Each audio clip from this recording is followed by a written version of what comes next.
So, Chicago Bears 0, New England Patriots 0. Now, at this point, I think it would be worth me explaining the pattern of commercial breaks throughout certainly the first 3 hours of tonight's game.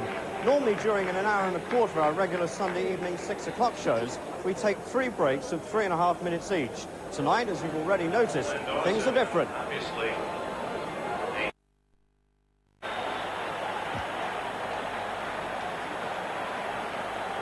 The Patriots have done it all year with turnovers. They've started the game sensationally in this Super Bowl against the Bears. The secret was to get out on front, score first against these Bears, put them in trouble. That's just what the Patriots have done. It's just what they wanted to do, get their defense on the field first, get the offense to score a quick one. Now the Bears are in trouble. They've got to come from behind.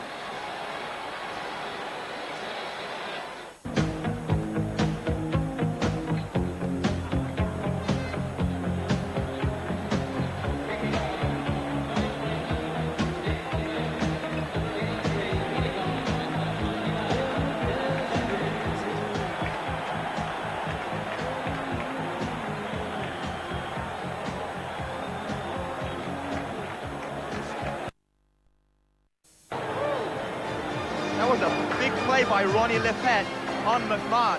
Lefette is aggressive, a hitting defensive back, and sometimes he's not so good on coverage, but he can hit. McMahon had the injury to his back during the week, and he had his own acupuncturist in here to treat his back. He's healthy for the game, but that hit has got to have an impact on McMahon. You take many hits like that as a quarterback, and it's got to influence you. It's got to make him think when he starts to run out of that pocket again. He likes to run, but I think the Patriots have got them keyed in on him now, and I'll keep him inside that pocket. Let's join our NBC commentators, Merlin Olsen and Dick Enberg. Look back at the week of the Super Bowl tomorrow night at 10 on Channel 4. Ian's been in New Orleans since last Monday, and in tomorrow's programme he'll be charting the course of the week from before the teams arrive to the scenes in the city after tonight's game. Ian Wooldridge at the Super Bowl tomorrow night at 10 on Channel 4.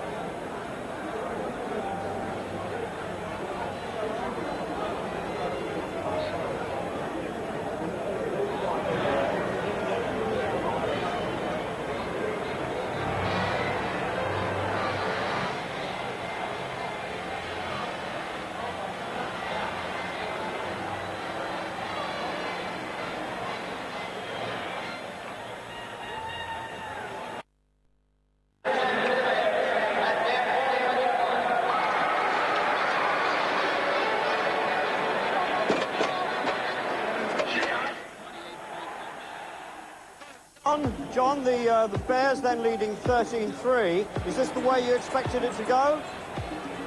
No, I didn't. I expected the Patriots to come out throwing and Eason to take short drops and try and keep the defense off him, but he's incomplete on 6 attempts right now at passing. They need to get to establish the passing game to stop this ferocious Chicago rush. When Chicago played the Patriots earlier on the season, this is exactly what they did. They put pressure and intimidated Eason. And right now, he has to shake this loose. He has to get out of it, or there'll have to be Steve Grogan in. The Bears have been dominant on offense and defense. The defense has provided 2 fumbles for the offense, and given them great field position. They've stopped Tony Eason from passing. They've stopped the running game the Patriots are known for. On offense, the thing that surprised me is that they've moved the ball on this Patriots defense. They've stopped Peyton. I mean, the Patriots stopped Peyton, but Suey's become effective, and McMahon is great. The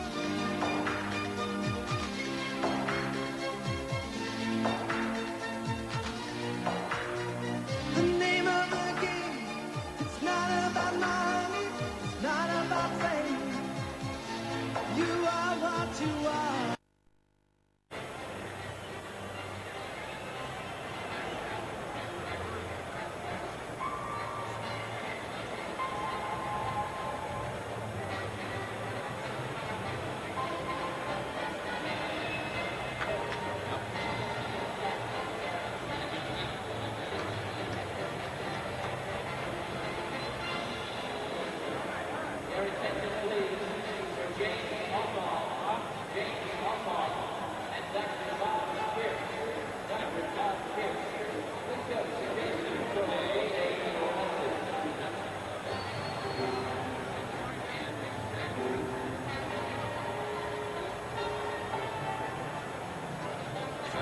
the injury.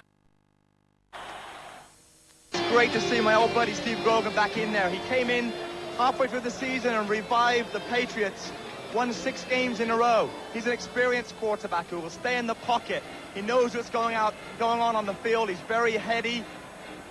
He likes to pass to Morgan downfield. He opens up the passing game. Tony Eason likes to throw the ball short. Steve Grogan will open it up, exploit the Chicago backfield. That's his strength, and he's done it already with 2 passes out of 3, and the Patriots are moving.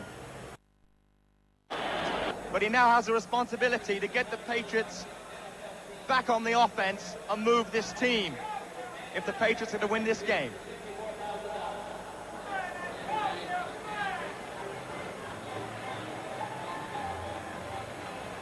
Now back to our commentators, Merlin Olsen and Dick Enberg.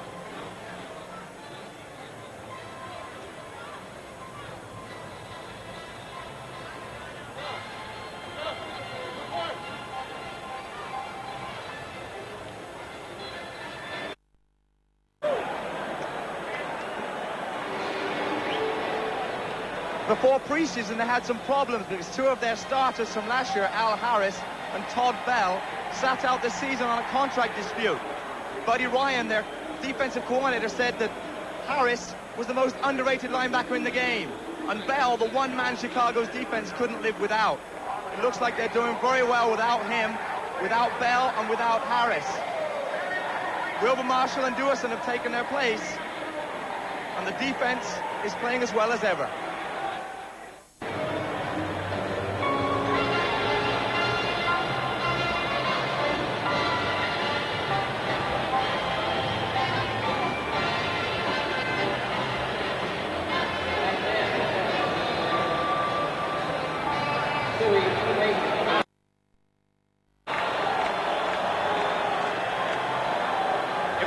Win this game, and it looks pretty likely right now, they will get $36,000 each player. The losers in the Super Bowl get $18,000. So the Bears will have picked up a nice $64,000 for the playoffs. Also, the winners will get a nice Super Bowl ring, and that's more important to a lot of players to get that ring. The ring is estimated around $3,000 each, and 90 rings are purchased by each team. Join us again after this commercial break.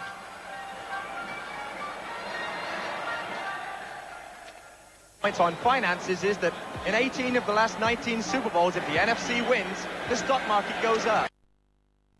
The headlines all year. He's become a folk hero in the U.S. This is his moment of glory, scoring a touchdown in the Super Bowl. It's amazing when you consider he's a rookie this year. Came into the NFL as a defensive lineman and was utilized as an offensive player by Coach Ditka. He's one of many young players on the Chicago team that averages 25 years, the youngest team in the NFL. Could be a dynasty for years in Chicago.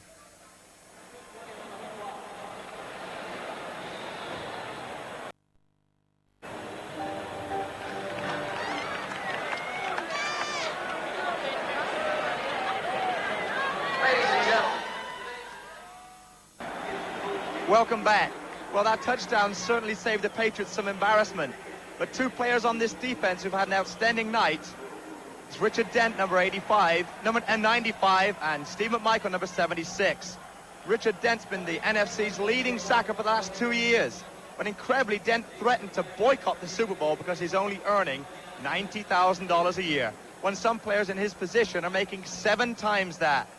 Steve McMichael was told by the Patriots in 1980, who drafted him, that he wouldn't be a success in the NFL. He's pushing people all over the place and getting back to the quarterback all night.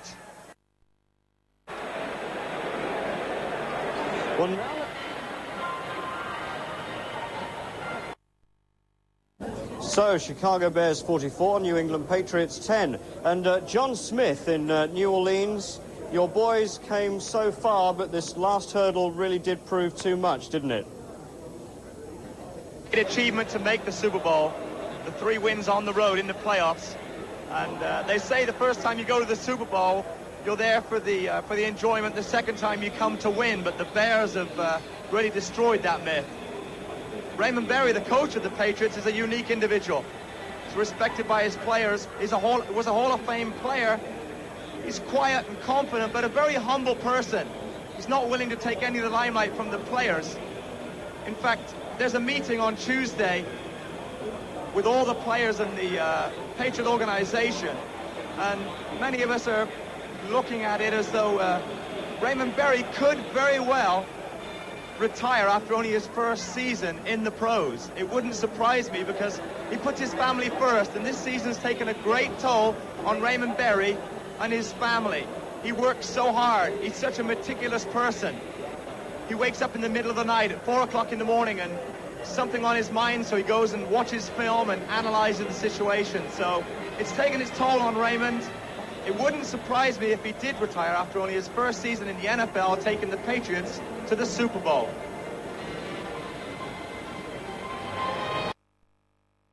Next Sunday,